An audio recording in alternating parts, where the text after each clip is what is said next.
He just killed that boy. He just killed him. Drop the sword! Drop the sword! Tourniquet! Tourniquet! Yeah, tourniquet for the governor, quick! Police officer stabbed! Police officer stabbed! My name's Inspector Campbell, and I'm one of the officers who responded to the Hainault sword attack. When I first got the call, I had a look at the log and saw that there were multiple people calling about the same incident, which told me that it was attracting a lot of public attention. So the first thing I told the sergeant to do was send people, and then I got my own equipment on to respond as well.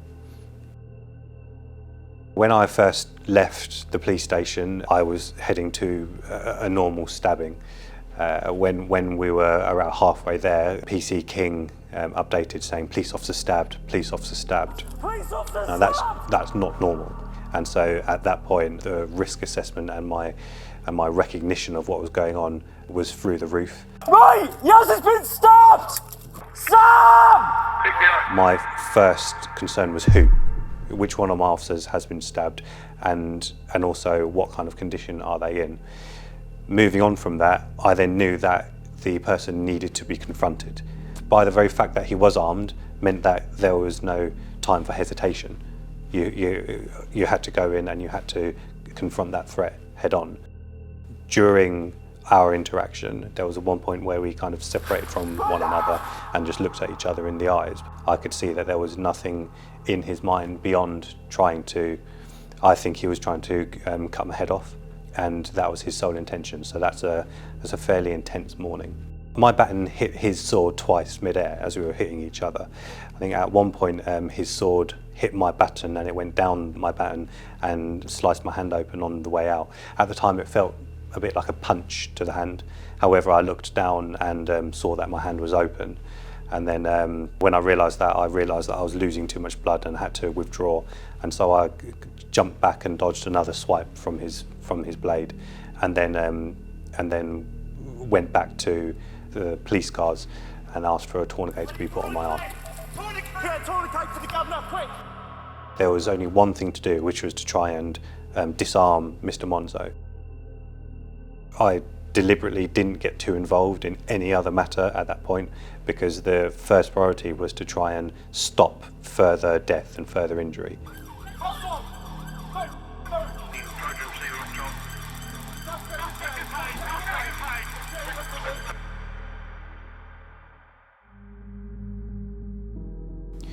I became aware of what Mr. Monzo had done to Daniel later on in the morning in hospital. When I had the tourniquet removed, I lost quite a lot of blood and lost consciousness for the first time. I think when I came round, another police officer visiting me, I think he presumed that I knew already, and said, sadly, a boy has died. And that was the first I knew about it. And I felt the wind be knocked out of me, and I felt like I was being sucked down into my bed. I hadn't realised that had happened. I thought we had achieved the goal, which was the preservation of life. And to learn that hadn't happened, I was gutted.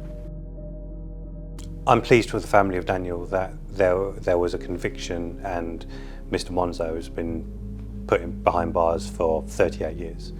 I hope that means something to them, although it's never going to bring Daniel back. But I think we all would have been devastated if the child had gone a different way. I felt humbled by Daniel's family. They've dealt with this horrible case with dignity, with stoicism, and with self-respect. It's something which I'll never forget. It's something which I'll take away, and it's something which I've learned from. I've said previously that it's something which many people can learn from. I think they handle themselves in an exemplary manner, and they've done their own family proud. To my colleagues who responded that day, I can only echo what the judge said in open court, which is that they are a credit to the Metropolitan Police, and they should be proud to put on that uniform and carry on doing what they are doing. They saved me from worse injury. When I went in by myself, I had no doubt that they would follow in behind me, and they did. They did, and they were involved with me doing their own tactics. And even after seeing two of their colleagues stabbed, one of whom was the inspector in charge. They didn't withdraw, they carried on going at it until they had done the job. My recovery is fine. I've got a scar on my hand. I can't quite put my thumb up completely. Still a bit stiff, but in the grand scheme of things, it's all right. It's all right compared to how it could have been.